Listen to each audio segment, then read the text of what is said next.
Buenos días.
Buenos días, muchachos, ¿cómo han estado?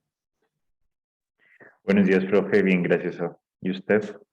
Buen día, profe. Muy bien, afortunadamente. Bueno, saludando nuevamente a los que vienen de la clase de metafísica, ¿sí? Y pues, o a los que se conectan por primera vez hoy. Listo.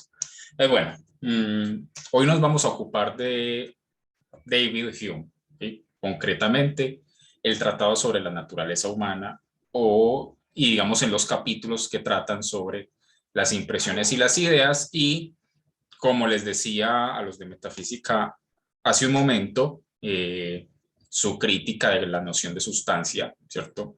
De las ideas generales, en general, valga la redundancia. Vamos que Hume va a tener una manera muy distinta de hacer las cosas. Con Descartes la semana pasada, nosotros vimos no solamente las reglas del método, sino que vimos una situación, ¿cierto? Vimos una situación intelectual que le produjo, digamos, una enorme insatisfacción a Descartes y cuya insatisfacción resolvió apelando a través del método, de un método sacado, ¿cierto? Extraído de las matemáticas y la geometría, que son como aquellas cuyo método puede garantizar un conocimiento cierto y evidente, y a partir de ahí trazar el método para resolver la verdad de cualquier cosa, que apela fundamentalmente a la capacidad racional de captar verdades simples y evidentes. Por eso a Descartes se le considera como el padre del racionalismo o como un racionalista, para contraponerlo a pensadores como David Hume, John Locke, George Berkeley, Francis Bacon, a quienes se les encasilla escolarmente dentro de la etiqueta de empiristas. Y se suele decir entonces que se distinguen en que mientras para Descartes, Spinoza, Leibniz, los racionalistas, la base del conocimiento se encuentra en la razón, para los empiristas, Locke, Berkeley, Hume principalmente, la base del conocimiento se encuentra en la experiencia sensible o en los sentidos. Entonces, así se suele decir escolarmente hablando, ¿sí? Ahora bien, ¿qué quiere decir eso de base en la razón y base en los sentidos? Ya vimos un poco entonces el primer espectro del asunto, de qué significa eso de una base racional, de una verdad clara y distinta, de que solamente la pura razón es aquella capaz de captar esas verdades simples y que lo que es la voluntad, la imaginación y los sentidos, lo que hacen es precipitar el juicio hacia determinadas cosas que pueden tener el carácter de ser dudosas, ¿cierto? Pero entonces les decía que Descartes pues vivía una situación en la cual sentía que lo que había aprendido no era suficiente, no le otorgaba ningún tipo de verdad indudable. Mm, todo estaba en constante discusión entre los filósofos, etcétera. Para Hume, digamos que el escenario intelectual que él se va a plantear es un poco el mismo, ¿cierto? O sea, también considera que la filosofía está, digamos, en un punto sin demasiado rumbo, en donde se ha estado dando vueltas sobre las mismas cuestiones metafísicas, con esas constantes reelaboraciones de la filosofía de Aristóteles, etcétera, ¿sí? Pero a diferencia de Descartes, por ejemplo, que quizás por esa prudencia que siempre lo caracterizó, sabía bien en qué situación se encontraba y sabía que tenía que andar con mucha cautela en ese proyecto, pues Hume, por el contrario, no, de cauteloso no va a tener absolutamente nada. Es decir, David Hume, en cuanto a su vida, en cuanto a su forma de ser y en cuanto a su pensamiento, se le puede considerar como el modelo o el típico pensador pues ateo, ¿cierto?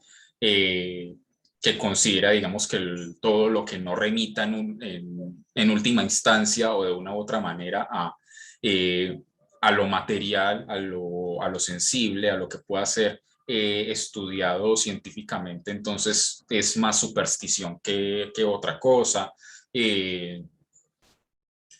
va a poner, digamos, las bases de lo que va a ser ese pensamiento empirista. De hecho, Hume es una de las principales inspiraciones de algo que vamos a ver en unas semanas, que es el Círculo de Viena, ¿cierto?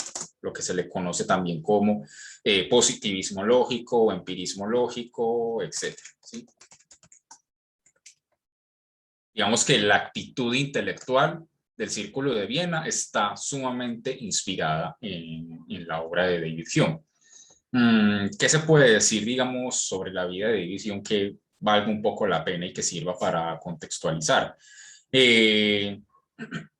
Pues evidentemente hay que averiguar, y para eso, digamos, aquí tengo el navegador abierto, puedo darme una pasadita por Wikipedia, que para estas cosas sí es bastante útil, para saber entre qué años vivió, ¿cierto?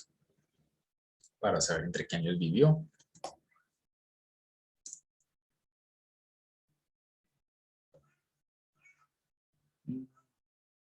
¿1711-1776? Listo. Entonces ya sabemos más o menos en qué época nos estamos ubicando, ¿cierto? No me había percatado pues de que murió relativamente joven, 65 años, según eso. Y bueno,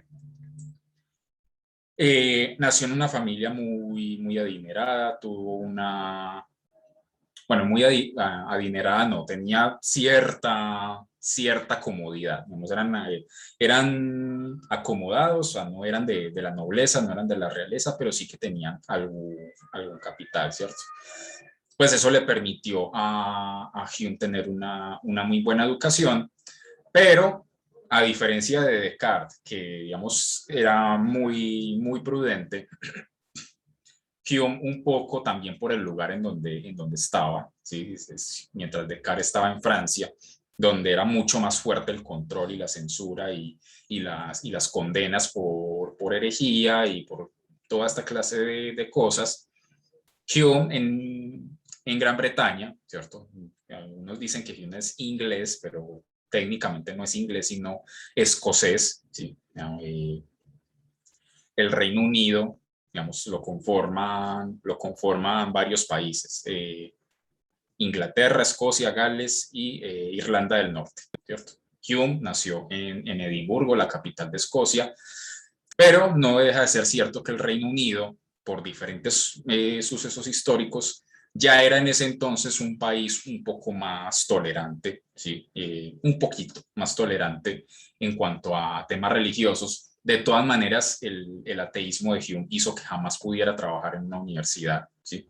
Ninguna universidad, a pesar de que ya tenía renombre, a pesar de que ya se sabían sus dotes como filósofo, ni la Universidad de Edimburgo, ni ninguna otra quiso recibirlo, básicamente por su ateísmo, porque, digamos, en términos políticos era más bien de corte liberal, por su empirismo, etcétera, etcétera, ¿cierto? Digamos, porque cuestionaba de una forma mucho más radical y contundente la academia de la época, ¿cierto? Descartes la criticaba, pero de todas maneras le seguía mostrando cierto respeto. En cambio, Hume sí definitivamente no era de esos. Eh, este tratado sobre la naturaleza humana es una de las primeras obras que él escribe y es curioso que la principal, la más grande, la más importante, haya sido una de las primeras que escribió, tenía creo que 23 años, ¿sí? Imagínense escribir el tratado sobre la naturaleza humana a los 23 años.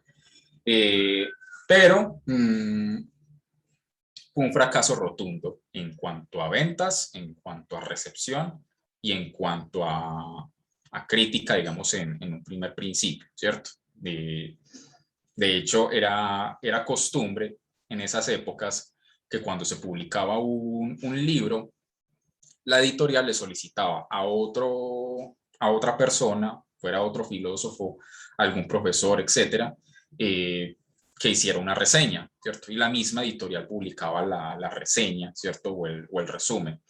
Pues Hume intentó la desesperada y él mismo publicó una reseña, obviamente de manera anónima, pero ni eso le sirvió para que aumentaran las ventas, ni para que se discutiera pues ese tratado sobre la naturaleza humana. Y bueno, digamos que eso obviamente le afectó mucho, ese fracaso, ese primer fracaso en su juventud. Entonces, digamos que, perdón, permítanme un segundo, voy por...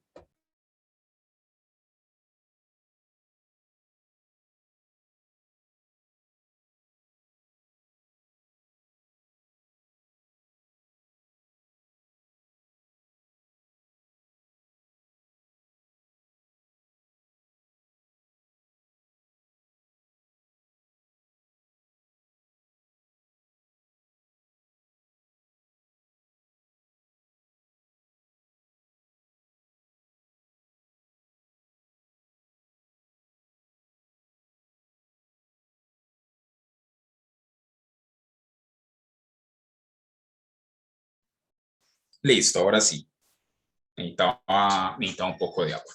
Bueno, entonces, claro, escribe el Tratado sobre la Naturaleza Humana, que va a resultar siendo su obra más importante, porque es donde está contenida toda su, digamos, al menos lo más fundamental de toda su filosofía, pero le pasa esto, le pasa esta cuestión de ese fracaso rotundo. Entonces, ¿qué es lo que hace? Digamos, viaja a Francia, estudia la obra de Descartes, etcétera, etcétera. Con, gracias a que, digamos, su familia era más bien acomodada, tenía algunos contactos, entonces no fue recibido en ninguna universidad, pero consiguió otro tipo de empleos, ¿sí? Como secretario, embajador, creo que fue bibliotecario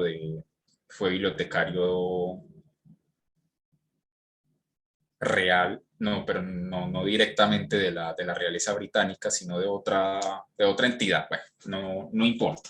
El caso es que, digamos, Hume, a pesar de que fue proscrito del mundo académico, eso no le significó, digamos, que no tuviera con qué seguir viviendo y con qué seguir trabajando, ¿cierto? Y escribe la obra que sí lo lanza a la fama en su momento, que es una historia de Inglaterra, ¿cierto? Es una historia de Inglaterra desde la conquista del Imperio Romano de la isla británica hasta, digamos, su época. Y como todo lo que va a publicar de ahí en adelante salta a la fama, pero no por las mejores razones, sino por polémica, ¿cierto? Entonces ya esta historia de Inglaterra fue muy criticada pues como por los historiadores tradicionales de la época, por la iglesia, por el gobierno, y bueno, Hume siempre se la pasaba como en esa clase de polémicas, y a él no le daba ningún tipo de miedo, de hecho antes le gustaba. Entonces, en algunas biografías y en su autobiografía, ¿sí? Que es un texto muy corto que yo recomiendo mucho, se llama Mi propia vida, My Own Life. Él lo dice explícitamente, que a él le gustaba que hablaran de él, aunque fuera mal, ¿cierto? Que a la gente le cayera mal por lo que decía, ¿cierto? Digamos que Hume es como el primer arquetipo del ateo libre pensador que solo le importa lo que él considera real, ¿cierto? Y lo real es como lo que nosotros mismos podemos percibir. Entonces escribe la historia de Inglaterra y decide volver a publicar el Tratado sobre la Naturaleza Humana, pero esta vez separado por temas, ¿cierto? Entonces,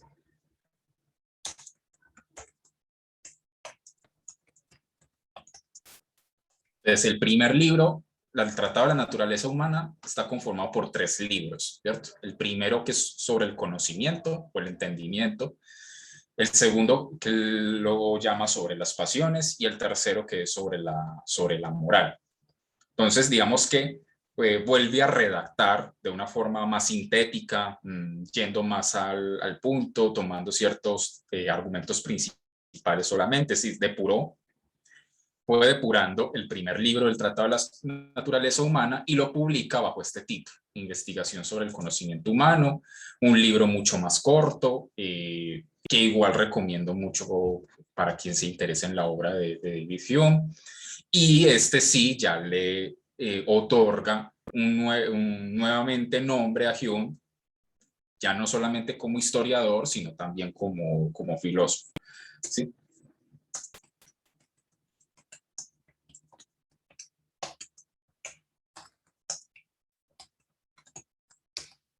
Ese segundo libro sobre las pasiones lo vuelve a redactar en forma de disertación, ¿cierto? Disertación, es decir, como un discurso corto, ¿sí? No demasiado extenso, en donde, digamos, se plantea una tesis principal y se empiezan a trazar uno a uno los argumentos que llevan a esa tesis principal. Eso sería como lo que en filosofía se conoce como una disertación.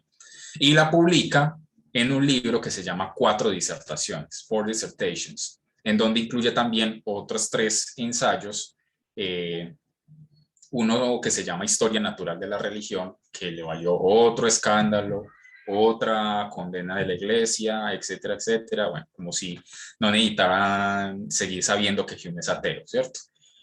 Historia Natural de la Religión, esta disertación sobre las pasiones, uno que se llama Sobre la tragedia y uno muy conocido sobre todo en estética que se llama Sobre la norma del gusto. Eso es lo que conforman esas 4 disertaciones.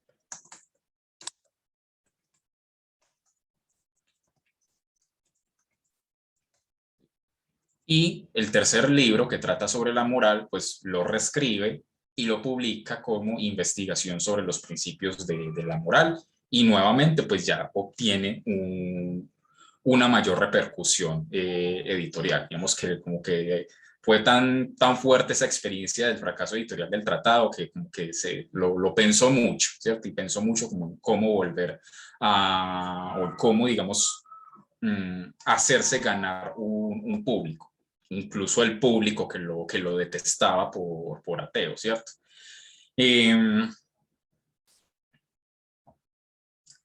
Investigación sobre el conocimiento humano.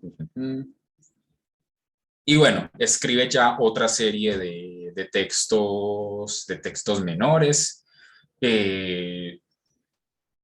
un texto sobre el suicidio, unos escritos políticos, otro sobre la religión que se llama Diálogo sobre la religión natural. Y bueno, digamos, entre todos esos textos, pues ya Hume se hizo definitivamente un nombre en la filosofía. Así que, digamos, como a Descartes le funcionó su prudencia, a Hume también le funcionó el no importarle decir las cosas como las pensaba y digamos, asumir las consecuencias, también porque un poco estaba en un lugar seguro. Si hubiera estado en Francia o o en la Ginebra suiza de,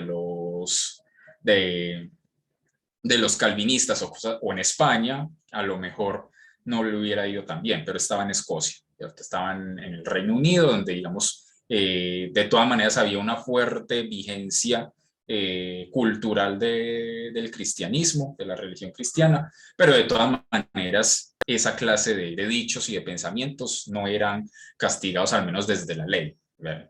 Porque, digamos, esa misma osadía fue la que le impidió a Hume que en algún momento fuera a estudiar en el mundo académico y nunca pudo trabajar como profesor, a pesar de que él insistió varias veces en presentarse a la Universidad de Edimburgo para dar cátedra, pero siempre se le negó esa posibilidad, ¿sí?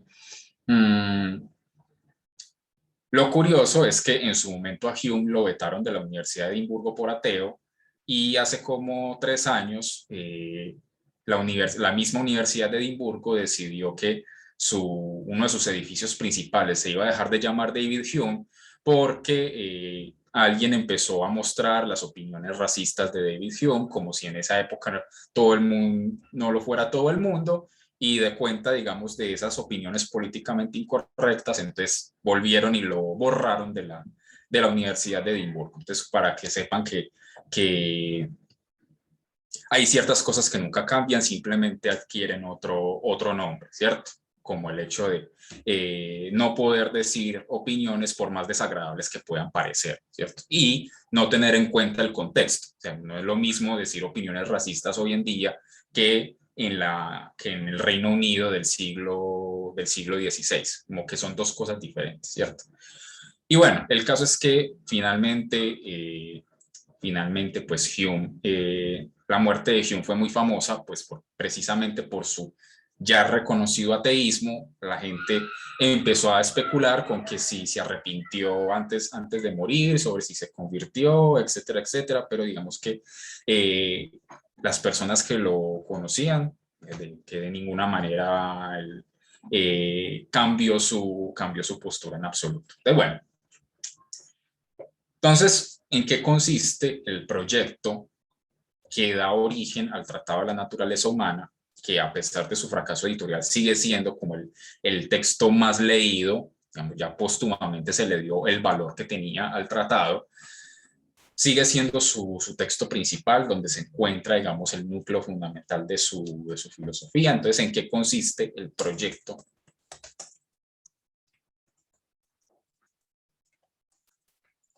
¿Sí? El proyecto de un tratado de la naturaleza humana. Entonces, él parte de dos cosas. ¿Sí? Él parte de dos cosas fundamentales. La primera es el éxito de las ciencias naturales. ¿Sí?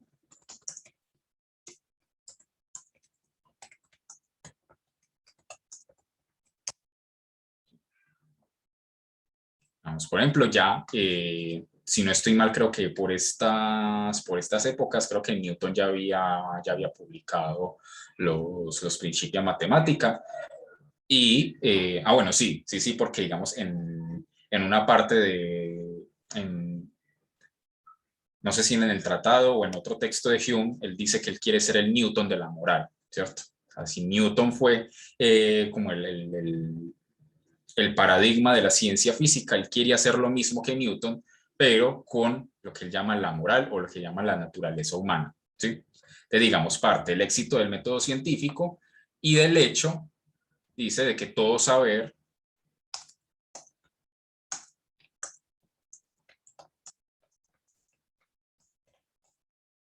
el hecho de que todo saber remite al ser humano y su naturaleza, ¿sí? Entonces, a partir de ahí concluye, para fundamentar las ciencias, ¿sí? Para establecer, digamos, una epistemología, entonces lo que hay que hacer es averiguar cuál es nuestra naturaleza, ¿sí? Averiguar cuál es nuestra naturaleza, y para averiguar cuál es nuestra naturaleza, pues debemos seguir el método que ya ha demostrado su éxito en la adquisición de conocimientos sobre la naturaleza, ¿cierto? Entonces,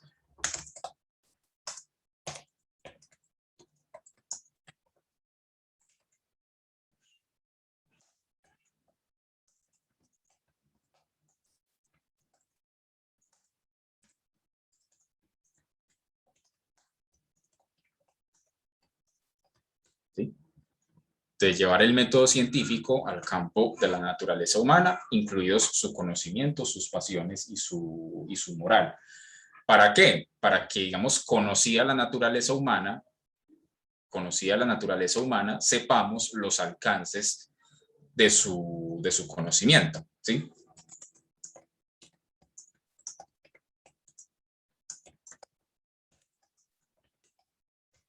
Y al saber los alcances, podemos determinar si de pronto hay discusiones, problemas filosóficos o temas académicos que están mal fundamentados, ¿sí? O que no tienen sentido porque no están basados en un saber, digamos, último y correcto y evidente acerca de la naturaleza humana, ¿cierto? Por eso Hume, digamos, es como el gran inspirador del Círculo de Viena, ¿sí? O porque, digamos que históricamente hablando, a Hume se le considera el primer antimetafísico, digamos, en el sentido más estricto. ¿Sí? Para los que están viendo metafísica conmigo, entonces, digamos, para Hume, lo que hablamos hace unas horas sobre Aristóteles, básicamente hablamos pura paja, ¿sí? O sea, así literalmente, ¿cierto? porque para Hume, preguntarse por una cosa como la entidad o como la sustancia supone varios errores a la hora de considerar la naturaleza humana, y considerada de forma correcta la naturaleza humana, nos tendríamos que dar cuenta que preguntarnos por una cosa como la entidad no es correcto, porque no remite en última instancia al conocimiento sensible o a lo que él va a llamar posteriormente las impresiones, ¿cierto? Entonces, por eso se le considera el primer antimetafísico por excelencia. De hecho, hay una parte, no recuerdo en qué texto, que de hecho es una frase muy famosa de Hume, que es cuando abras una obra de filosofía, fíjate en si dice cosas que pueden ser comprobadas definitivamente. Si no dice ninguna cosa, tires esta obra al fuego porque solo va a contener superchería, superstición, etcétera, ¿cierto? Que es una frase muy famosa de David Hume, y por eso, digamos, se le considera el primer filósofo que se va a poner en esa actitud. Como, bueno, durante miles de años se ha discutido alrededor de la metafísica de Aristóteles, y pues, y qué tal si la metafísica de Aristóteles es en sí misma un error o parte de un mal planteamiento, y hemos estado perdiendo el tiempo todos estos años, ¿cierto? Jesús, ¿vas a decir algo? Mm, no, no, profe. Pues sí, pero no. Ah, pues, Mejor no lo digo. Es que, no sé. sí, Es como, adelante, no. él es como un escéptico moderado, ¿cierto? O sea, él es escéptico, pero como tal no es un escéptico radical, ¿cierto? Es como Claro, que, es que lo que pasa es que con el paso del tiempo se ha venido extendiendo una definición de escéptico, que digamos no es muy adecuada, sobre todo digamos dentro de ese círculo del pensamiento ateo, ¿sí? De eso, de cosas como tipo Richard Dawkins, tipo Christopher Hitchens, Daniel Dennett, digamos, todas esas personas que se declaran ateas y que, digamos, están segurísimas de que Dios no existe y que la religión es algo dañino, y han basado toda su obra en esa. Se les considera que son escépticos, o ellos mismos empezaron a utilizar el término escéptico para nombrarse a ellos mismos como escepticismo sobre ciertas afirmaciones que no son empíricas, ¿cierto? Sobre afirmaciones que no son empíricas, y que entonces digamos que la ciencia es como la forma de saber bien en qué, digamos, en qué clase de afirmaciones se puede confiar y sobre cuáles hacer esa suspensión del juicio o decir de una vez que son cosas que no tienen sentido. Pero ya suponen que la ciencia es un método de conocimiento, algunos son más radicales y dirán o que es el mejor método o que es el único que nos permite conocer algo sobre el mundo y que no existe ningún otro. Postura que se llama cientificismo y que por demás tiene bastantes problemas, pero de eso hablaremos después, de eso hablaremos en otro momento. Entonces se hacen llamar escépticos en ese sentido, pero en términos filosóficos el escepticismo no es eso, ¿cierto? Porque digamos el escepticismo también se haría escéptico con respecto a lo que los ateos ya digamos, presuponen como algo cierto, digamos, entonces el método científico, la observación. El escepticismo filosófico sería entonces un escepticismo radical, como lo menciona Jesús, ¿sí? Entonces digamos que por eso digo, por eso puse el primer antimetafísico y no el primer escéptico, ¿sí? Porque evidentemente no es el primer escéptico, aunque sí es verdad que su filosofía, su empirismo, sí va a conducir a un escepticismo, pero un escepticismo, digamos, visto en los términos filosóficos, como una suerte de escepticismo radical sobre ciertas ideas que filosóficamente y sobre todo culturalmente hemos dado por sentadas, como por ejemplo la causalidad, la identidad personal, las ideas generales, etcétera, etcétera. Pero eso es justamente lo que vamos a ver en estas sesiones. Bueno, entonces, una ciencia de la naturaleza humana, llevar el método científico al campo de la naturaleza humana para saber los alcances de su capacidad de conocer. Y esos alcances y esa capacidad de conocer pues tienen una base. Si el método científico se ha basado en la observación y en la experiencia, pues ese estudio sobre la naturaleza humana también, digamos, debe, en la medida de lo posible, basarse en última instancia en la observación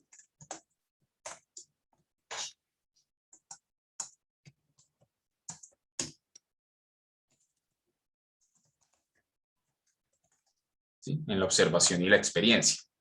¿Sí? Por eso es que Hume es conocido como un empirista, ¿cierto? Siendo, digamos, que ya había habido otros filósofos antes, como John Locke, como Francis Bacon, etcétera.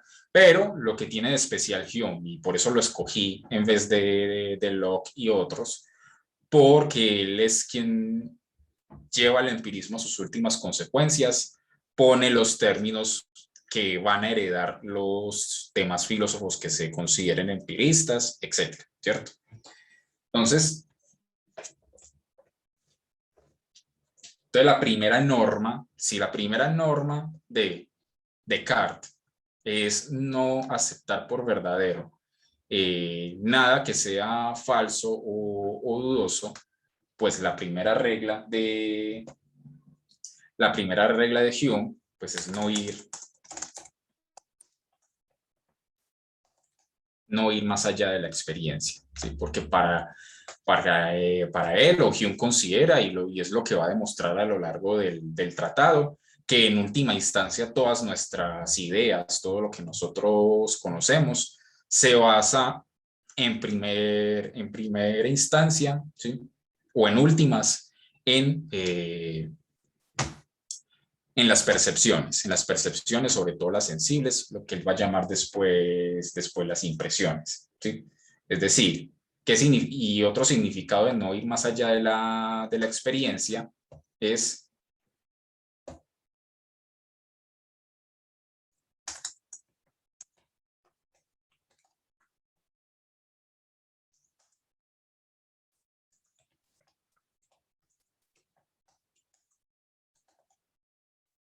no dar con esencias de la naturaleza humana, sino simple y sencillamente explicar su funcionamiento, ¿sí?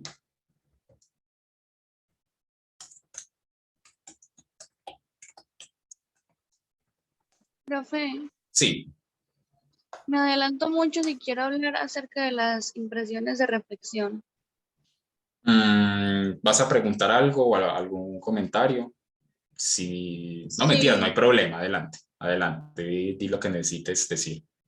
o puedo esperar hasta que llegue el punto. Vale, listo. Sí, porque digamos, para hablar de las impresiones de reflexión, pues hay que tener en cuenta varias cosas. Bueno, esto digamos como para contextualizar la obra de Hume, y todo esto digamos lo pueden encontrar en la introducción del Tratado de la Naturaleza Humana y en esa autobiografía que les mencioné de David Hume, ¿sí? De My Own Life. Si alguno está interesado o está aprendiendo inglés, los textos de Hume en inglés son bastante claros, pues son bastante accesibles, no son difíciles. Si en español, digamos, es de una escritura relativamente más digerible, lo mismo sucede en inglés, así que pueden hacer perfectamente el ejercicio de leer los textos de Hume en inglés y créanme que les va a ser de muchísima utilidad, tanto para aprender inglés como para aprender sobre Hume. Bueno, entonces, dice Hume, vamos a empezar con el conocimiento, vamos a empezar con cómo nosotros nos relacionamos con el mundo a través de ciertas ideas, o digamos, tenemos ideas gracias a que nos relacionamos con el mundo de cierta manera. Entonces, él va a empezar, listo. Nuestra relación con el mundo se basa en percepciones, sin más, ¿cierto? Se basa en percepciones sin más, de las cuales, dice, unas son impresiones y las otras son ideas. ¿Sí?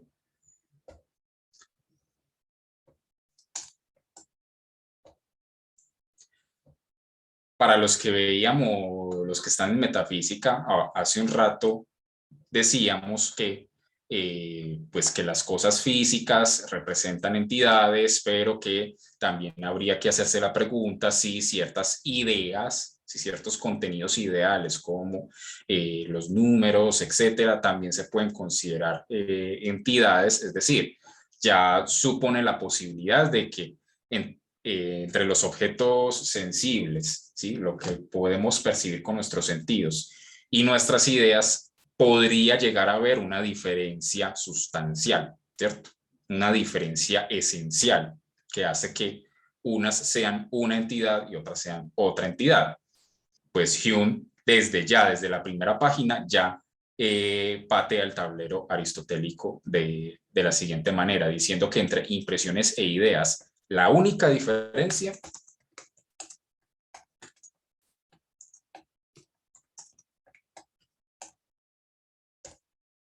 es su grado de vivacidad, es decir, una diferencia de cualidad y no de entidad, ni de sustancia, ni de nada de eso. Es decir, en todo lo demás, una impresión y una idea son lo mismo, ¿cierto?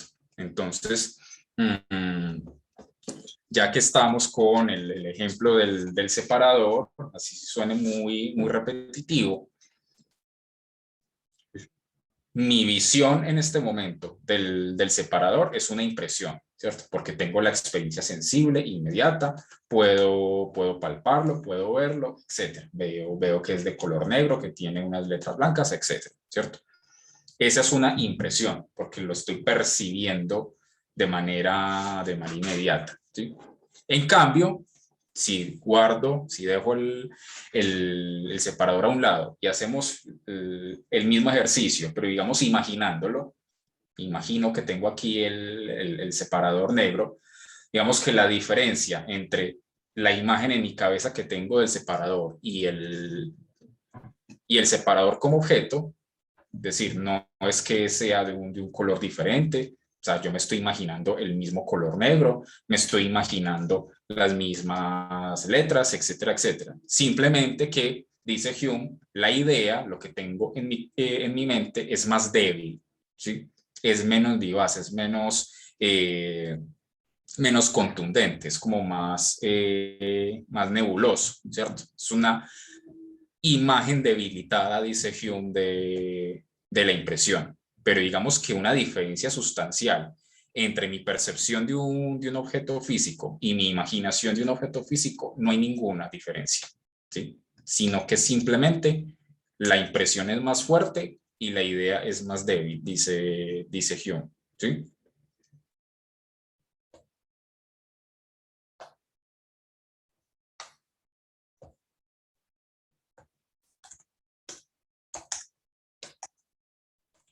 Él no decía que, profe, qué pena, Sí, que la idea es como algo que deriva de la impresión, ¿cierto? Que depende eh, netamente de la impresión. uh-huh. Lo primero tiene que haber una impresión para que pueda haber una idea, ¿no era? Exacto. Pues ya vamos para allá porque él hace ciertos matices con respecto a esas afirmaciones, ¿sí? Entonces dice, la impresión es más fuerte y la idea es más débil, ¿cierto? Entonces, entonces empieza a ejemplificar Hume. Entonces, ¿cuáles se incluirían como impresiones fundamentalmente? Entonces él dice, serían fundamentalmente dos impresiones. ¿Sí? Las sensaciones y las pasiones, ¿sí? De las cuales las pasiones son las que, como bien lo mencionaba Camila, son las impresiones de reflexión, dice Hume, ¿cierto? Pero entonces vamos por partes. Vamos por partes. Te dice, bueno, tenemos percepciones. Las percepciones son impresiones e ideas. Entre impresiones e ideas, su única diferencia es su grado de vivacidad. La impresión es más fuerte y la idea es más débil. Y tanto impresiones como ideas pueden ser o simples, que esto va a ser muy importante, o complejas, ¿cierto? Simples o complejas. ¿Cómo así que simples? Que como veíamos con Descartes, no pueden ser divididas, ¿sí? Es decir, yo del separador, pues digamos que sería una impresión y una idea complejas que contienen varias partes. Contienen el color negro, contienen, digamos, estas figuras, contiene la foto, etcétera, etcétera. Y yo puedo descomponer, yo puedo ir descomponiendo cada una de estas partes, pero digamos, apenas llegue al color negro, por ejemplo, yo el color negro no lo puedo dividir, mi impresión del color negro no la puedo dividir, o sea que es una impresión simple, ¿sí? Es una impresión simple y por tanto la idea que yo tenga de este color negro va a ser una idea igualmente simple, ¿sí? Déjenlo ahí, déjenlo ahí servido, que eso va a ser muy importante para lo demás que va a desarrollar, ¿sí? Entonces dice, listo, ya con todo esto, entonces dice, puedo plantear una hipótesis. Vamos a plantear una hipótesis para ver si la derivamos en un principio de la naturaleza humana, ¿sí?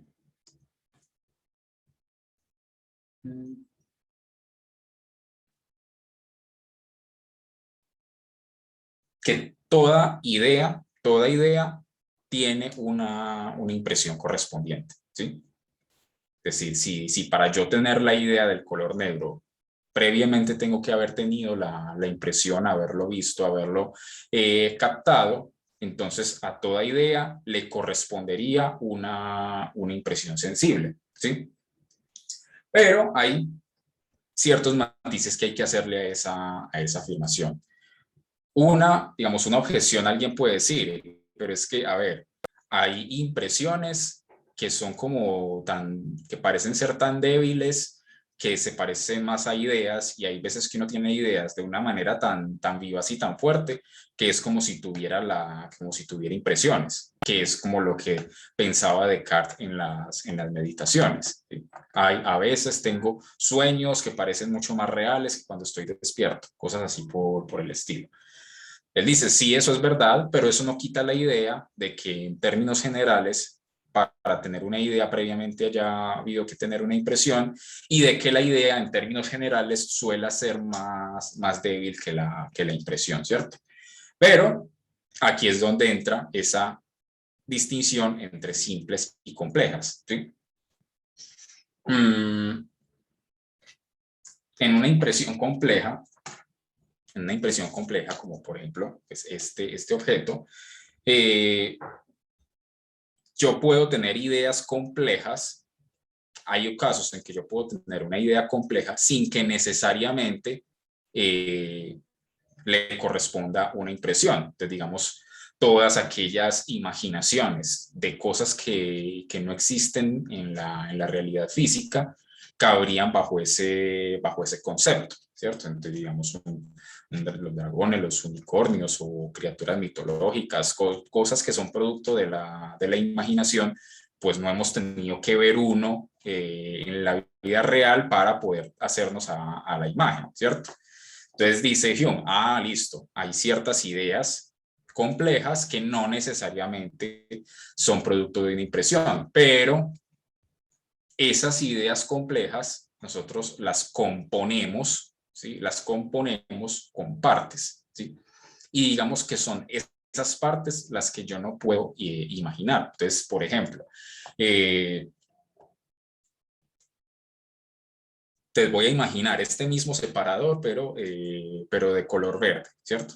Entonces, digamos, nunca lo he visto en la vida real, pero lo puedo imaginar, ¿sí? Porque es una idea compleja. Pero si llego, digamos, al color verde, que es donde decimos ya no se puede dividir más ese objeto, ¿qué pasa? Que si yo jamás hubiera visto el color verde, sencillamente me sería imposible tener la idea del color verde. Es decir, que cuando se trata ya de lo simple, de las impresiones y de las ideas simples, sí es verdad que para tener una idea simple, necesariamente debo haber tenido previamente una impresión simple que me diera esa idea, ¿sí?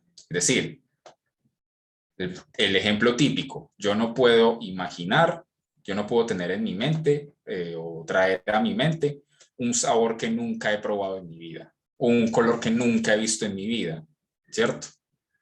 Es sencillamente imposible. Para poder tener la idea de un color, de un sabor, de una, digamos, de la medida, y de todas esas características que se consideran simples, que ya no se pueden dividir, más de un sonido. Si yo no puedo imaginar un sonido que nunca he escuchado, ¿sí? Intenten imaginar un sonido que nunca en su vida han escuchado, se van a dar cuenta de que es imposible, ¿cierto? Es absolutamente imposible. Ya tengo que haberla escuchado en algún momento para poder tener la idea. Jesús, ¿vas a decir algo? Sí, que por ejemplo, ¿qué pasa cuando hay algo que no necesita una impresión? Por ejemplo, algo que no existe. Ujú. Yo qué sé, un marciano o algo así. Exacto, No necesariamente necesita una impresión, pero sí está la idea.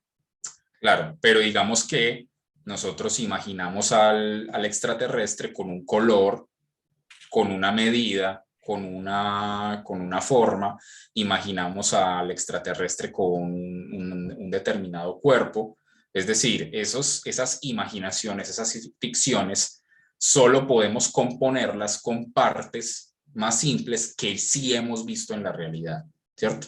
Es decir, yo por más que me imagine al extraterrestre y sea un personaje, sea un producto de mi imaginación, yo no puedo ponerle un color que nunca he visto. Tengo que ponerle un color conocido, ¿sí? Tengo que ponerle un color conocido. Tengo que ponerle partes del cuerpo conocidas, ¿cierto? O qué sé yo.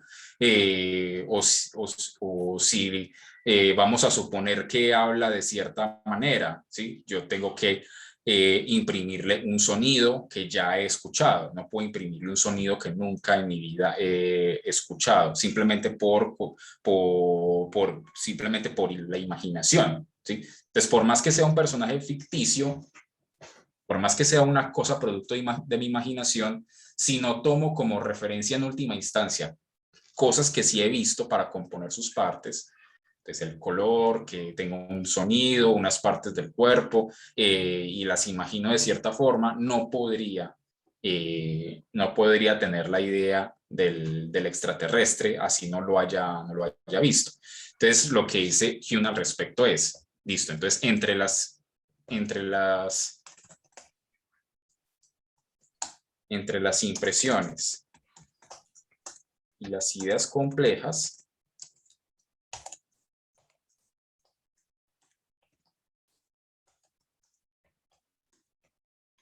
no necesariamente hay conexión. Hay ocasiones en que yo puedo hacerme una idea compleja sin que necesariamente la haya visto como una impresión. Pero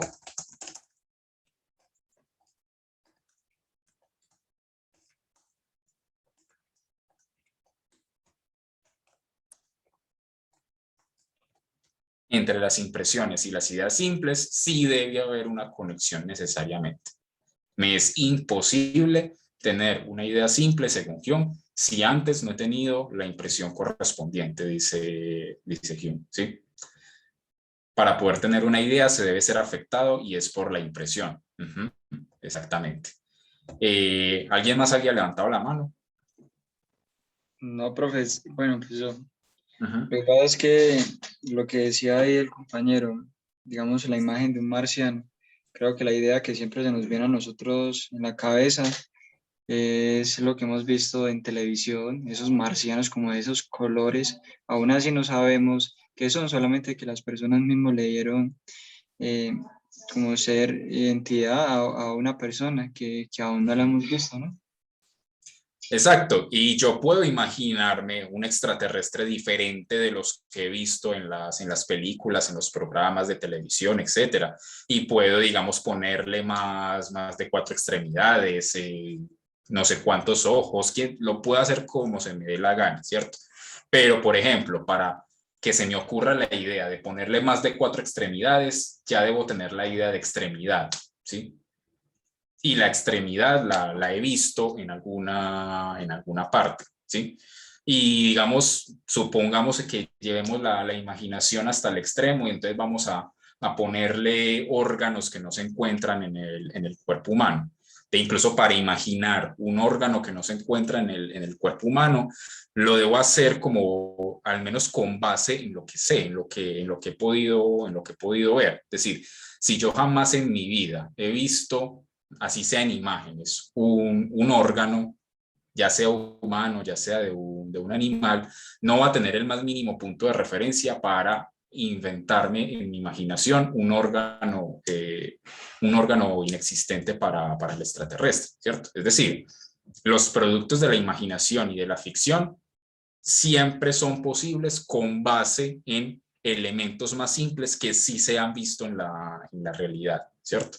Es decir, si jamás, si no tuviéramos ojos y jamás hubiéramos visto unos ojos y jamás hubiéramos escuchado hablar de los ojos, no sería imposible imaginar los ojos, ¿sí? Por ejemplo, o cualquier otra cosa así por el estilo, ¿sí? Pero digamos que el secreto está en si es simple, es decir, si no se puede dividir más el objeto en otras partes, si es simple, idea e impresión sí se corresponden necesariamente. Es decir, para tener una idea simple, indivisible, necesariamente tengo que haber tenido la impresión en algún momento. Camila, adelante. Bueno, ya que ya llegamos a este punto, em, por ejemplo, yo cómo hago para formarme, cómo es que hacemos para formarnos la idea de la emoción como del amor, si no tenemos antes una impresión primera. Sí.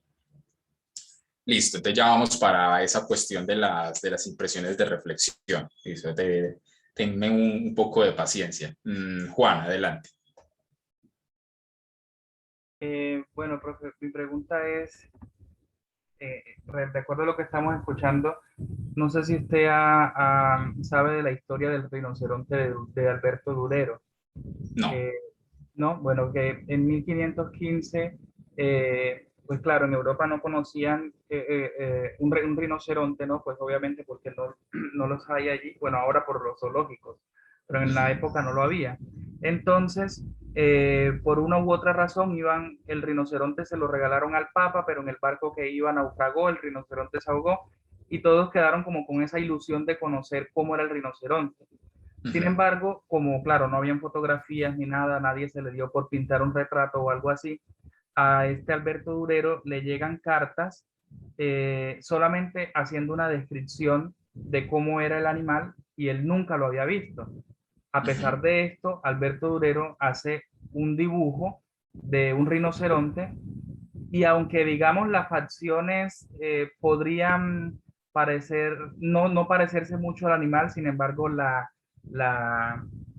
que era la parte de la cara, las dimensiones corporales y demás, eran muy idénticas a lo que era el animal. Entonces, en ese sentido, o sea, mi pregunta es, bueno, si, aunque yo no tenga, digamos, una impresión o algo que me permita a mí decir, bueno, ya yo lo había visto y por eso sé cómo es, entonces, ¿cómo puedo yo construir a partir de lo que me han comentado, según esta historia, Sí. de lo que me han comentado, o sea, ¿cómo puedo yo hacer esa construcción de ese animal aun cuando en mi vida lo he visto? Y dada y el hecho de que lo hizo muy, muy parecido, o sea, si bien no lo hizo igual, lo hizo muy, muy parecido. Entonces, ¿cómo se hace esa construcción allí? Precisamente porque en primer lugar, quienes se lo describieron a través de las cartas tendrían que haberlo visto, ¿sí? Para hacer la descripción. Eso por un lado. Y segundo, al escuchar, digamos, a Alberto Durero o leer en las cartas la descripción, supongo que cada una de las cualidades y las descripciones que leía, él las había visto o tenía la referencia de otros animales, tenía la referencia, digamos, incluso hasta de seres humanos. Entonces, digamos que, no sé, tiene un cuerno arriba de la, digamos, en la parte superior de la cabeza, que tiene, digamos, una forma cónica, ¿cierto? Una forma, digamos, de cuerno, Entonces, cuerno. Algún toro, algún bisonte, pero es un cuerno, digamos, bastante ancho, que se parece más como a un cono, digamos, curvo hacia arriba de la cabeza. Digamos, seguramente esa descripción, listo, cuerno, como los del toro que vi, pero digamos, más grueso que el del toro y no tan curvo, sino más bien como haciendo una especie de curva hacia arriba. Y digamos que así pudo trazar, digamos, un dibujo. Todas esas descripciones refieren, digamos, para entender lo que le están describiendo, ¿sí? Para entender lo que le están describiendo, tiene que haber visto algo parecido en alguna parte, en algún momento, ¿cierto? Ajá, visto cuerno de color gris. El gris lo tuvo que haber visto en alguna parte. O sea, si le dijeran color gris y él jamás en su vida hubiera visto el gris, le habría sido imposible. Le habría sido imposible concebirlo de alguna forma.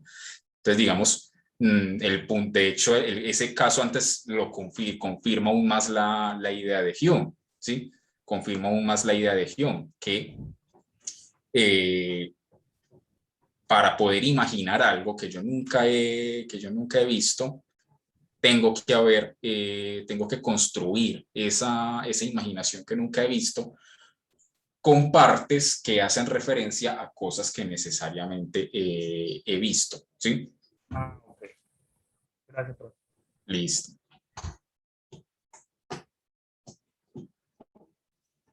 ¿Qué pasa con las primeras civilizaciones? ¿Cómo pudieron llevar a cabo, por ejemplo, la rueda si nunca se había visto una? Y con los inventos, ¿cómo se crean los primeros utensilios? Nuevamente, claro, nunca habían visto una rueda, pero seguramente sí habían visto troncos, ¿sí? Y habían visto la forma redonda del tronco. Y a partir de ver la forma redonda del tronco, pudieron concebir una cosa como la rueda, ¿sí? Y los primeros utensilios, digamos que evolutivamente, desde los primeros homínidos y pues como los primates que somos, primero las cosas mismas como aparecen en la naturaleza empiezan a utilizarse como herramientas, pero a partir de la transformación de las herramientas empiezan a crear nuevas. Es decir, siempre en última instancia hay que remitirse a algo que ya se ha visto, ¿sí? A algo que ya se ha visto de alguna forma. Sea que a partir de eso que se ha visto se saca una idea con la cual se puede hacer otra cosa, es distinto, pero no deja de ser cierto que lo que es una idea, dice una idea simple, es decir, que no se puede descomponer más. Entonces, yo no puedo descomponer en partes,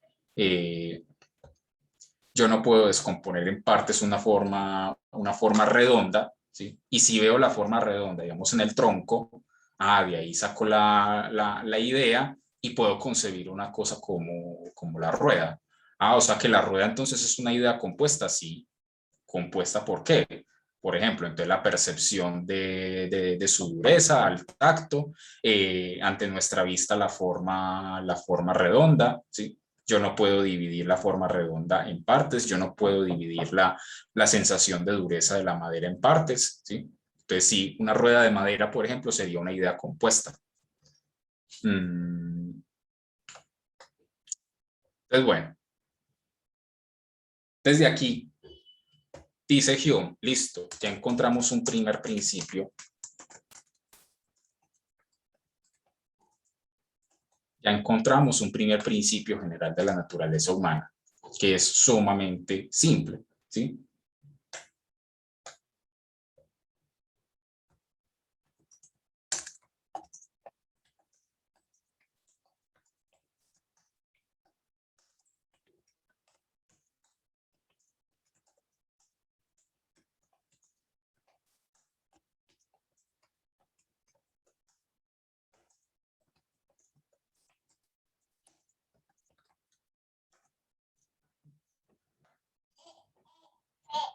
Todas nuestras ideas simples en su primera aparición se derivan de impresiones simples a las que corresponden y representan exactamente.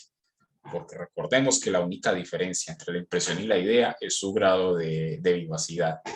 Entonces, ya Hume ha encontrado un primer principio. Entonces, en cuanto a nuestras ideas, las formas como nos relacionamos con el mundo, en última instancia, las percepciones con las que nos relacionamos con el mundo, que son de las que derivamos nuestras ideas, todas remiten en última instancia a ideas simples, y las ideas simples todas remiten en última instancia a impresiones simples, ¿cierto?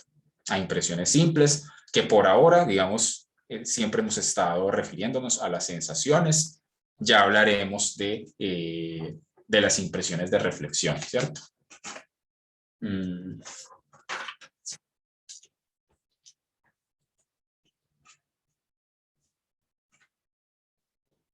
Entonces, permítanme.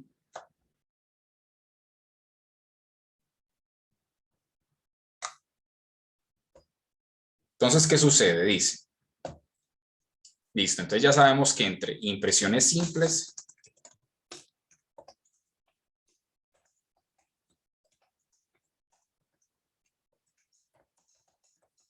hay una conjunción constante. ¿Cómo así que conjunción constante? Es decir, que siempre que haya una idea simple, necesariamente tiene que haber una impresión simple que le corresponda. Y pues ya a partir de aquí puede empezar a mostrar, bueno, entonces, ¿qué viene siendo primero? ¿La impresión simple o la idea simple? Creo que ya ahí la respuesta está bastante clara, ¿sí?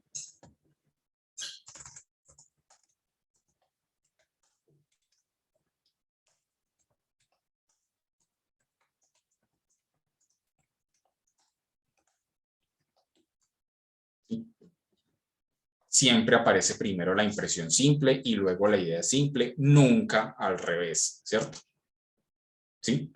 A ver, sí, ciertamente yo puedo en este momento imaginarme algo de color azul, a pesar de que en este momento no estoy viendo, bueno, de color amarillo, porque la letra es azul. Puedo imaginarme algo de color amarillo, a pesar de que en este momento no estoy viendo nada de color amarillo, sí, totalmente. Pero dice, aparece primero la impresión simple. En algún momento de mi vida tuve que haber visto algo de color amarillo, tuve que haber tenido la impresión simple primero, en algún momento de mi vida, para posteriormente tener la idea simple y poder imaginarla pues en cualquier momento, pero nunca al revés. O sea, habría sido imposible que yo me hiciera la idea del color amarillo antes de verlo por primera vez en la realidad, ¿sí? O lo que es lo mismo,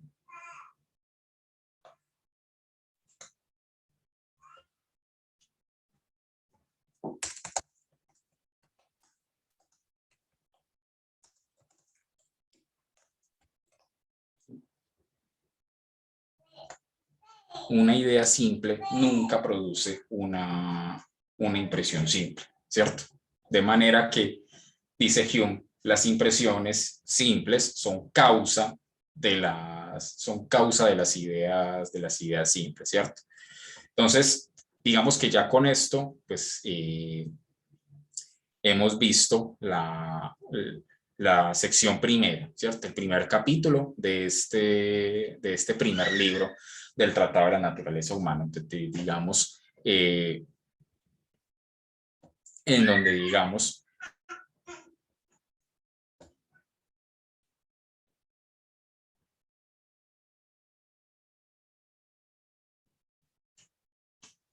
esa es una pregunta que jamás tendrá respuesta, creo que jamás tendrá respuesta Jason. Más fácil tuvo respuesta la del huevo y la gallina, ¿cierto?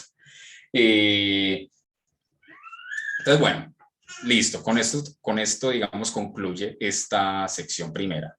Ya la segunda sección trata justamente de una división que Hume hace, que puede llegar a ser un poco confusa, evidentemente, ¿sí?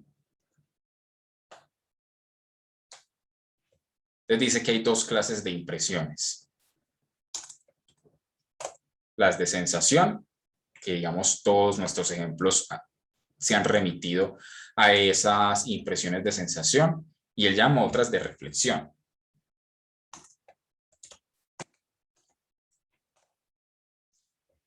Impresiones de reflexión, que según Hume,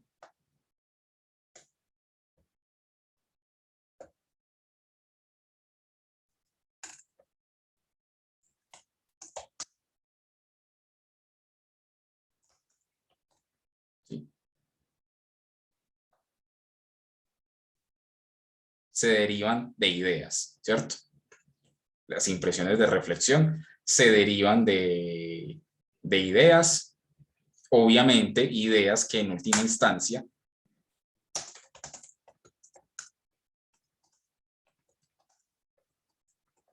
sensación, ¿cierto? Entonces, ¿a qué refieren, digamos, esas impresiones de reflexión? Se refiere fundamentalmente a las emociones o las pasiones, como las llama Hume. ¿Sí? Entonces, el ejemplo más claro que puedo poner en ese sentido, listo, Natalie, no hay problema, es, no sé, siento una sensación, digamos, me golpeo con algo, ¿sí? Me paré de la mesa y me golpeé el dedo chiquito del pie con la mesa. Siento un dolor impresionante, ¿sí? Y digamos que después de esa sensación dolorosa me queda la idea en la cabeza de ese golpe, me queda resonando y eso me produce mal genio, ¿sí? Eso me hace enojar, ¿cierto? Ese mal genio, ese enojo, ¿sí?, fue producto de la idea que me quedó en la cabeza de ese golpe, de la impresión de ese golpe. Pero digamos que el mal genio, ¿cierto?, no se habría podido despertar de la nada, ¿cierto?, por ninguna razón. Y además es algo que uno no decide tener, ¿cierto? De algunas ideas de sensación, ¿sí?, yo puedo decidir no imaginarlas. Entonces yo veo algo de color azul, pero yo puedo perfectamente desechar la idea y quedarme solamente con la impresión. En cambio, las emociones o las pasiones, pues son algo que surge inmediatamente, ¿sí? Al igual que las percepciones, ¿cierto? Es decir, si estoy tocando la mesa y siento la superficie dura, digamos, no hace parte de mi voluntad el querer que sea blanda, ¿cierto? Sentir otro tipo de sensación, ¿no? Si estoy teniendo una impresión, si estoy percibiendo la mesa, pues la impresión es la que es y ya, ¿cierto? Es un poco parecido al tema de las emociones, ¿sí? Entonces, yo siento una emoción, es la que es, no hace parte de mi voluntad, pero fue impulsada por una idea que remite en última instancia a una sensación, ¿sí? Digamos que ya lo que es propiamente la reflexión sobre las pasiones se encuentra en el segundo libro del Tratado sobre la naturaleza humana, que es un libro muy interesante que lastimosamente ya leí hace ya muchos años, entonces no lo tengo como demasiado fresco. Pero digamos que lo que son esas impresiones de reflexión a las que hace referencia Hume son, listo, las emociones no son, digamos, no son meras ideas, ¿cierto?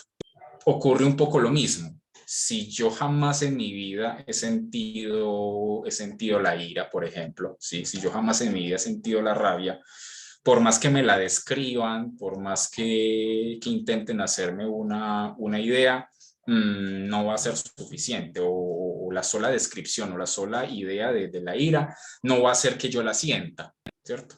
Así como una idea simple no va a generar una impresión simple, una idea de una emoción, por más que me la describan, si nunca la he sentido, no voy a poder experimentarla, ¿sí?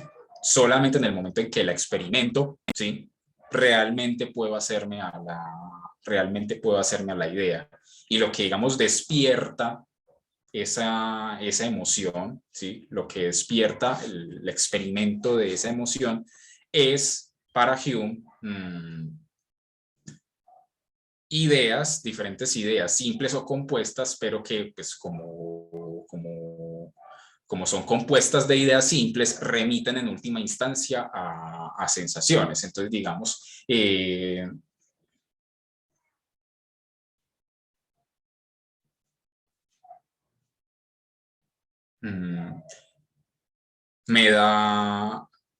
me molesta, digamos, me siento molesto porque una persona me prometió estar a cierta hora y llegó muy tarde, ¿cierto? Entonces siento esa emoción del enojo, ¿sí?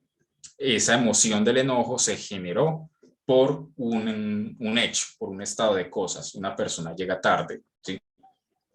Es una idea compuesta. Yo puedo dividirla en varias ideas hasta llegar, entonces, digamos, a la persona. Ya tengo que haber tenido una sensación previamente de lo que es una persona, ya tengo que haber visto en algún momento cuáles son las acciones que constituyen llegar tarde, etcétera, etcétera, ¿cierto? Por eso dice Hume que son impresiones de reflexión, ¿sí? Digamos, yo no puedo sentir el enojo así sin más. Para que se despierte el enojo tuvo que haber pasado algo previamente, ¿sí? Que por lo general es la idea derivada de una determinada impresión. Entonces, si siento un golpe y en mi cabeza queda la idea del golpe, y esa idea del golpe es la que va a generar el enojo, ¿cierto? No sé si de pronto así está más claro, Camila. Sí, yo creo que sí. Entonces, digamos que surge como de la nada, porque es intrínseco al ser humano sentir emociones, ¿o qué? No, digamos que he sido bastante reiterativo en que no es que surjan de la nada. De hecho, se llama justamente de reflexión, porque como son cosas que surgen en el ser humano mismo, ¿sí? Y se expresan a través de gestos, del tono de la voz, de las palabras, etcétera, es generado por otra cosa, ¿cierto? Por eso dice, se derivan, no es que surjan así de la nada, se derivan de ideas que remiten en última instancia a sensaciones, ¿sí? Yo no puedo, si yo nunca he experimentado una determinada emoción, por más que me la describan, no se va a despertar en mí y va a convertirse en una impresión, ¿sí? Y si no me pasa nada que despierte esa emoción, si no me pasa nada, ¿sí? Y por pasar algo, entiéndase algo que remita a una determinada sensación, a una determinada percepción sensible, la emoción simplemente no va a tener lugar. Para que la emoción tenga lugar, para que la emoción se despierte, tiene que pasar algo previamente. Por eso es de reflexión, ¿sí? Porque no surgen de manera inmediata, sino que son producto de algo que ya ha pasado en mí y que me genera y me despierta la emoción. Así está mejor, Camila. Sí, digamos que con las emociones, aparte de la emoción del amor, sí, digamos que lo comprendo, pero igual me sigue pareciendo un poco complejo entender cómo surge entonces la emoción del amor, y no por familia ni amigos, sino por una persona alejada de eso, o sea, de esos lazos. Claro, la emoción, para que esa emoción se despierte, tiene que derivarse de una idea, de la idea de esa persona, ¿cierto? Es decir, yo no me puedo enamorar de alguien que nunca he visto, ¿sí? Tengo mínimamente que tener una referencia, ¿sí? Y si tengo la imagen de la persona, ¿sí? Si tengo la imagen de la persona, es porque mis ojos la han visto, ya sea en persona o ya sea digitalmente, bueno, eso no importa, pero mis ojos la han visto en algún momento, para así yo poder hacerme a la idea de la persona, ¿sí? Y que la idea de esa persona despierte la emoción, ¿sí? Una emoción como el amor no puede despertarse así sin más, ¿sí? De la nada, ¿cierto? De un momento a otro me enamoré, ¿de qué? ¿De qué o de quién?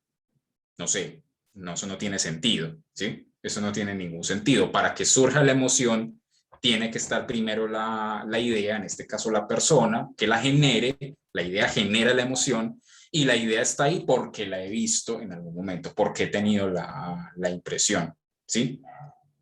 No sé si así está mejor, Camila. Sí, profe, muchas gracias. Listo. Jimmy, adelante. Buen día, profe. Profe, entonces cuando uno se encuentra con la típica frase me enamoré a primera vista, ¿cabe lugar esto que está diciendo? Porque según esto, entonces eso Sí. queda totalmente descartado. No, ¿cómo sería? no cambia absolutamente nada en ese caso, porque al verla, al tener la impresión, ¿sí? Inmediatamente se genera en mí la idea, ¿sí? Por eso dice Hume Claro. que entre impresión e idea, la única diferencia es el grado de vivacidad, ¿sí? Cuando la veo, digámoslo en persona, cuando la veo en persona, estoy teniendo una impresión fuerte, digamos, estoy teniendo, es algo vivaz, es algo que es patente, ¿sí? Pero inmediatamente tengo la impresión, en mi cabeza se genera la idea, la imagen, que es más débil, ¿sí? Pero que en otros términos no se distingue de la persona. Y es esa idea que se ha formado en mi mente la que hace despertar la emoción, ¿cierto? Por eso se llaman a las emociones, se las llama impresiones, porque simplemente se dan, simplemente se despiertan, pero se despiertan generadas por una idea, ¿cierto? Por eso son impresiones de reflexión. Jesús, ¿vas a decir algo? Profe, muchísimas gracias. Sí, Listo, profe. Jimmy. ¿Qué pasa, por ejemplo, cuando a un matemático le surge alguna teoría o alguna idea? ¿De qué vale si es que no tiene algo compacto ni en qué basarse, si solamente en números y razón? ¿Qué pasa ahí? Los números los tuvo que haber aprendido de algo, ¿cierto? Y si, digamos, hacemos todo el retroceso temporal hasta el descubrimiento de los números en algún sitio, ¿sí? Seguramente ese concepto de los números, digamos, todo esto para seguir sosteniendo la postura empirista y explicar a Hume, una cosa como los números fueron producto de un proceso de abstracción, ¿sí? Por el que, digamos, se descubre una cosa como la cantidad, ¿cierto? Entonces, digamos que al tener la experiencia sensible de captar o de percibir más de un objeto, ¿sí? Pongamos que sea igual, entonces digamos que si por caso entonces la tasa, entonces tengo la percepción no solo de esta, sino de aquella que es igual y aquella y aquella y aquella, ¿cierto? Entonces digamos, de ahí se puede derivar una cosa como la cantidad, ¿cierto? De ahí se puede derivar una cosa como la cantidad y de ahí el concepto de número y todo lo que se puede hacer con los números, que de hecho es lo que, para responder mejor a esa pregunta, habría que hablar de lo que Hume llama relaciones de ideas, pero eso es un tema, digamos posterior, ¿sí?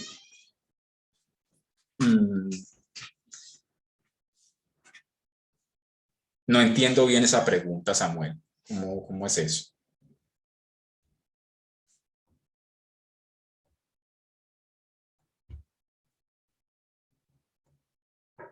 Profe, hola. ¿Qué tal? Bien, profe.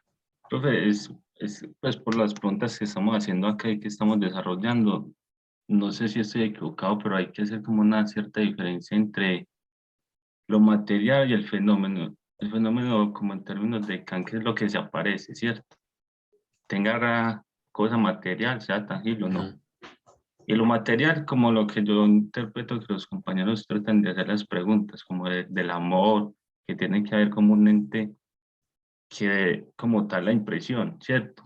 Pero es que la impresión viene también de lo material como tal, pero también de impresiones o ideas antes, es decir, del amor. Entonces yo, para sentir el amor, yo no necesariamente tengo que tener una persona ahí al lado.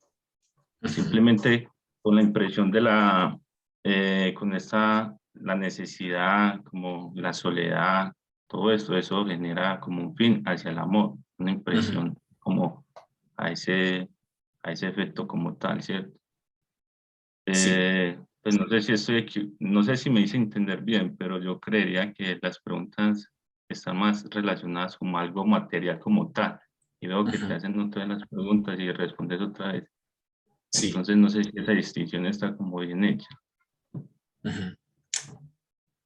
Voy a tratar de a ver si de pronto doy una respuesta más clara con otro ejemplo. Ya referente, digamos, a la sensación del amor, ¿cierto? A la emoción del amor. Si yo nunca en mi vida he visto otro ser humano, ¿sí? Somos alguien, digamos, totalmente aislado, ¿sí? Que jamás haya visto otro ser humano, ¿creerían ustedes que podría llegar a hacerse una idea del amor? ¿Sí? Claro, entonces la pregunta es, ¿se haría una idea del amor? Pero es que sin otro ser humano jamás se despertaría la impresión, jamás se despertaría la emoción y no podría hacerse a la idea de una cosa como el amor, ¿cierto? Es decir, que para que se despierte la emoción, ¿sí? Tiene que haber otro ser humano. Tengo que haber visto en algún otro ser humano para saber que existen, para saber que es sobre ellos que se despierta esa sensación y así en el momento en el que, digamos, experimente ese enamoramiento de una persona, la identifico como una persona, la identifico de tal y cual forma, ¿sí? Y se experimenta la emoción. Si no hubiera tenido la experiencia previamente, ni siquiera de la existencia de otro ser humano, creo que sería imposible que se despierte como impresión la emoción del amor y mucho menos posteriormente, después de haber tenido la impresión, hacerme después a la idea, ¿cierto? Porque recuerden que de la impresión surge la idea, ¿cierto? Así está mejor, Johnny, o hay algo más. Sí, sí. Lo que iba a decir era que, o sea, en el ser humano está inherentemente, pues, yo entendí tu ejemplo, está inherente el amor. ¿Por qué? Porque pues somos humanos en sociedad y cierto, y el humano siempre está en búsqueda pues de la no soledad y de una persona que somos seres sociables en todo sentido. Entonces, espera que se me fue un momentico. Puede seguir, profe, que se me fue acá. Listo. Me interrumpieron por acá. No hay problema. La idea fundamental de Hume es esta. Toda idea, todas las ideas remiten de una manera u otra, ya sea, digamos, que sean ideas complejas y las descompongamos en ideas simples, ¿cierto? Ya sea no importa por cuál medio, de una manera u otra, si empezamos a descomponer todas y cada una de las ideas que tenemos, según Hume, el resultado final debería detenerse en cuanto llegamos a una impresión sensible, ¿cierto? Como por ejemplo, haber visto otro ser humano para que se despierte una cosa como el amor y tener así la idea, ¿cierto?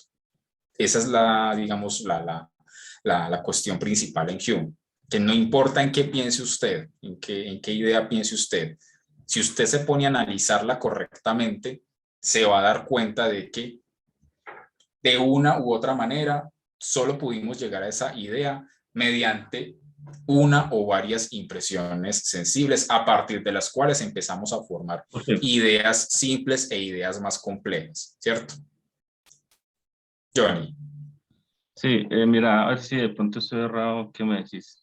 Sobre la pregunta que hizo ahorita la compañera, que cómo hace uno para tener amor si no tiene una persona ahí pues al lado. El ser humano tiene inherente pues el amor como tal, lo podemos ver, por ejemplo, cuando Freud dice que las dos fuerzas del ser humano es la thanatos y el eros, ¿cierto? El eros entiéndase como la procreación, sexo, amor, etc. Sí. Entonces hay un cuento que se llama Solo de Guy de Maupassant que dice que lo único que hace el ser humano en la vida es no tener la soledad, o sea, tratar de de tapar esa necesidad de la soledad. Entonces, inherentemente, el ser humano tiene esa necesidad del amor. ¿Y cómo se puede representar en la realidad? Por ejemplo, cuando uno ve otra persona, unos novios, una familia, entonces la impresión nos afecta a los sentidos a través de la soledad y la necesidad, y esa impresión que nos da esa soledad y esa necesidad se vuelve al amor. Entonces no necesariamente uno tiene que tener una persona determinada para uno expresar y sentir ese amor, sino que eso está inherente en nosotros. Era como respondiendo a esas preguntas. Claro, pero digamos, para que se despierte esa soledad, ¿qué tendría que pasar? ¿Sí? Para que se despierte esa soledad, ¿qué tendría que pasar? Tendría que tener al menos la idea de que existen otros, ¿sí? Tendría que tener al menos la idea de que existen otros, por lo La menos. idea, pero no la persona como tal, ¿cierto? Claro, no tengo que tenerla ahí, no tengo que tenerla ahí al lado, pues, y verla en el preciso momento. Pero en algún momento de mi vida, así sea en mi más tierna infancia, he tenido que ver a otros seres humanos y hacerme la idea de existen otros seres humanos, para que así pueda despertarse una sensación como la de la soledad, ¿cierto? Por eso, digamos, dice, todo de una manera u otra remite a alguna impresión sensible. Incluso las impresiones sensibles más, más sencillas y que experimentamos y que aprendemos en la infancia más temprana, ¿sí? Para experimentar una cosa como la soledad, por lo menos tengo que tener la idea de que existen otros, ¿sí? Y yo no puedo tener la idea de que existen otros seres humanos si jamás en mi vida, ¿sí? Si jamás en mi vida he visto uno. Si jamás en mi vida he visto un color, me es imposible imaginarlo. Lo tengo que haber visto, aunque sea una vez, por allá, quién sabe cuándo. Haber tenido la impresión sensible de una manera u otra, ¿cierto? Manuela, ¿vas a decir algo? Sí, profe, o sea, complementando un poco lo que usted estaba diciendo, de eso que, o sea, uno tiene que tener una idea de que hay otros seres humanos. Yo creo que eso se ve incluso desde que uno está bebé chiquito y no tiene capacidad de raciocinio, porque, por ejemplo, un bebé, ¿cierto? Se ve solo, o sea, desde que nace ya ve a otras personas, así no sepa que son personas. No sepa pues nada, digamos, del mundo como tal, pero cuando un bebé, por ejemplo, se deja solo en la cama, y bueno, yo qué sé, la mamá o se fue a cocinar algo, yo qué sé, él se siente solo, entonces ya necesita que hace el bebé llorar para que vuelva a esa persona, para sentirse, para no estar en soledad, digámoslo de esa forma. Entonces yo pienso que desde muy chiquitos ya tenemos como esa, o sea, ya alguien despertó el no querer sentirnos solos y no necesariamente nació de, ay, no, yo no me quiero sentir solo ya, sino que como ya tuvimos a alguien, cuando ese alguien se va, o bueno, pues cualquier persona, empezando, digamos, por los padres y eso, ya uno sabe que hay otras personas y que con personas alrededor de uno no se siente solo. Entonces, quería como decir eso y ya. Me encanta ese ejemplo porque, digamos, hace una aclaración que yo creo que es como la que está enredando a más de uno. Claro, el bebé nace y ya ve a otra persona, ¿cierto? Y al tener la impresión sensible, es decir, ver a otra persona, se ha hecho a la idea. El hecho de que todavía no sepa hablar no es impedimento. Ya se hizo a la idea, ¿cierto? Ya recuerda haber visto a un ser humano. Y ya eso es lo que le permite, incluso en su nivel de inteligencia más mínimo, que aún ni siquiera sabe hablar, le permite tener esa sensación. Estoy solo, voy a llorar, ¿cierto? Para llamar la atención. Pero para ello ya tuvo que tener una impresión sensible que le haya generado una idea. Nació, vio otros seres humanos, ya se hizo a la idea, ¿cierto? Ahí ya no hay marcha atrás. Por eso dice, remite de una manera u otra, ¿sí? Ya sea que en el transcurso del tiempo o ya sea descomponiendo la idea en sus partes, sea de muchas otras formas, siempre el resultado con que nos vamos a encontrar es una impresión sensible. Manuela, adelante. No, ya, eso era todo. Bueno, Profe. listo. Profe, Sí. una pregunta. Sí. Ah, bueno, si va a hablar el compañero, bien pueda. Ah, yo. No, es que miren que me parece igual muy curioso todavía. Yo entiendo lo de las primeras impresiones, ¿no? Pero, por ejemplo, en Grecia antes el amor no se veía de igual manera como ahora. Igual yo no tengo mucho conocimiento de cómo se veía el amor antes, pero tengo Ujú. entendido que era más entre personas del mismo sexo y las mujeres simplemente otro plano. Pero, sin embargo, pudo haber amor en sí, o era simplemente instinto sexual. No, pero no es cierto. Tiene que ser amor, ¿cierto? Sí. Claro, no, digamos que esto es algo que Hume no niega, que una emoción puede tener diferentes fuentes que la despierten, ¿cierto? Se puede despertar por diferentes vías, ¿sí? A no todos les molestan las mismas cosas, ni les despierta enojo las mismas cosas, ni les despierta amor las mismas cosas, ¿cierto? Pero eso, vuelvo y repito, no quita la idea de que para que se despierte una emoción, tuvo que haber pasado algo antes, tuvo que haber pasado algo antes. Y eso que pasó antes remite a una determinada idea que si uno la analiza, la lleva a su experiencia primera o la descompone, siempre remite de una manera u otra a alguna impresión sensible. Vuelvo y repito, sí, en la antigua Grecia, digamos que el ideal máximo de Eros solamente se cumplía entre dos hombres porque eran quienes estaban más llamados a ejercerlo y las mujeres quedaban en un plano derivado, por no decir meramente reproductivo, eso es verdad, ¿sí? Pero para haber llegado a esas ideas, vuelvo y repito, hay experiencias que se deben haber tenido, como por ejemplo una tan simple como haber visto a otras personas y hacerse a la idea de existen otros, ¿sí? ¿Cuáles son los otros que no van a despertar la emoción del amor? Eso ya es otra pregunta, pero ya la condición está de haber visto a otros, ¿sí? No sé si así está mejor, Camila. Ah, sí, sobre todo con la última parte que dijo. Ujú, Eh, ¿Cuáles me van a despertar el sentimiento del amor? Es otro tema. ujú, O sea, si exacto. ya todo. Ujú. Listo, Jimmy. Ahora sí, adelante. Profe, tomando un poquito el ejemplo de hace un ratico de la compañera que ponía al bebé como centro, entonces las impresiones me ponen en camino del aprendizaje, ¿cierto? Porque ella ponía al Ujú, bebé, por ejemplo, que el bebé, bueno, no conoce nada, de hecho, eh, no sabe aún hablar, pero a ujú, partir de las impresiones empieza como a conocer, a aprender. Entonces las impresiones ujú. nos ponen en ese camino de aprendizaje, ¿cierto? Sí, para Hume, las impresiones son el primer paso y el más ineludible de todos. O sea, es imposible tener ningún tipo de conocimiento si en última instancia, desde nuestro nacimiento, no hemos tenido impresiones del mundo, impresiones sensibles del mundo.